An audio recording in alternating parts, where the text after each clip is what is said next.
বেলপাতা আকন্দ তোলা গঙ্গার জল এতেই সন্তুষ্ট হন ভোলে মহেশ্বর। হর হর মহাদেব। সবাইকে শিবরাত্রির অনেক অনেক শুভেচ্ছা বন্ধুরা। শিবরাত্রি আজ খুব সুন্দর একটা তিথি, খুব প্রিয় একটা তিথি, যেদিনকে বাবার নামে উপোস করে খুব আনন্দ হয়।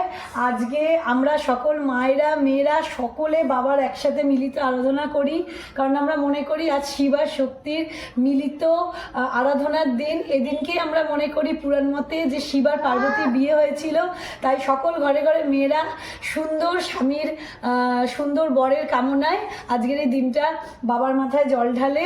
এছাড়াও আমাদের মতো মায়েরা যারা সন্তানের জন্য, স্বামী এবং পরিবারের সকলের মঙ্গলের জন্য আজ শিবরাত্রি করে থাকি। তো দেখো আজকে বিকেল 5টা 5-এর কাছাকাছি বাবার চতুর্দশী লেগেছে, খুব সুন্দর লাগছে আমাদের বাবাকে।